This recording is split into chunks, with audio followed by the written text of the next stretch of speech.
On était partis en voyage scolaire avec la ville de Levallois. J'avais 17 ans. On était 53 jeunes et on avait vécu, donc on a fait une semaine en Égypte à visiter les pyramides, faire du dromadaire, etc. Et un soir, on s'est retrouvés sur une place à côté d'une mosquée, au milieu d'un souk, et une bombe a explosé. Et ma meilleure amie, Cécile, est décédée. Tout ce qu'on ne veut pas voir, tout ce qu'on ne veut pas entendre, tout ce qu'on ne veut pas sentir, on l'a en une fraction de seconde. Un souffle, forcément. Du bruit, après des cris.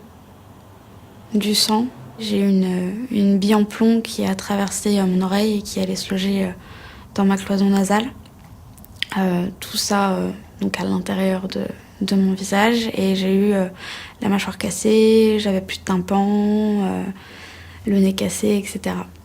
Et petit à petit, quand j'ai repris un peu mes esprits, je me suis tout de suite relevée et je l'ai vue étendue à côté de moi. C'était vraiment ma meilleure amie, ma sœur de cœur. On se connaissait depuis nos 6 ans, on s'est connus à l'école et on faisait tout ensemble. J'ai ressenti, surtout les premiers temps, de la haine, beaucoup de colère, beaucoup d'envie de carrément faire ce qu'ils avaient fait eux. Mais je me rends compte que plus on est indifférent vis-à-vis de ces personnes et plus ça les touche. Je ressens plus les choses, je me pose plus calmement. Ça m'a fait forcément avancer, c'était obligé. Il fallait que je me reconstruise par rapport à ça. Ils m'ont rendue plus forte, dans le sens où maintenant on se bat un peu plus pour la vie. Alors raconter mon histoire, je l'ai fait beaucoup au début, via l'association des victimes du terrorisme aussi. J'ai eu beaucoup de mal à m'exprimer par rapport à cet attentat. Mais au final, le fait de me dire je me lance, j'y vais, il faut qu'on arrive à mettre dans la tête des jeunes, surtout avec ce qui se passe maintenant en Syrie, etc., que les actes terroristes, c'est pas cool, le djihad, c'est pas cool. Voilà, mettre vraiment les choses dans leur contexte et leur expliquer ce que c'est et par rapport à des victimes qui auront en face d'eux. Mais c'est bien de voir au-delà, de voir les autres actes terroristes par rapport aux autres personnes qui ont vécu des choses différentes. Et c'est par rapport à ça qu'on se reconstruit aussi et qu'on se dit, d'un autre côté, il y a pire que nous, il y a moins pire que nous, mais voilà.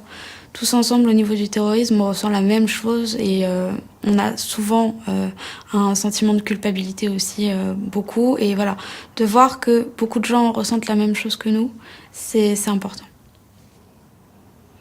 Par rapport au projet Papillon, c'est vrai que je me suis beaucoup investie. Malgré que j'avais trouvé du travail et donc que je pouvais pas faire les 10 jours entiers avec eux, ce qui m'a beaucoup peinée. J'ai quand même donné beaucoup de ma personne parce que c'était un projet qui me tenait vraiment à cœur. C'est vraiment une association de jeunes qui se réunissent pour parler de ce qu'ils avaient vécu, de faire des groupes de parole.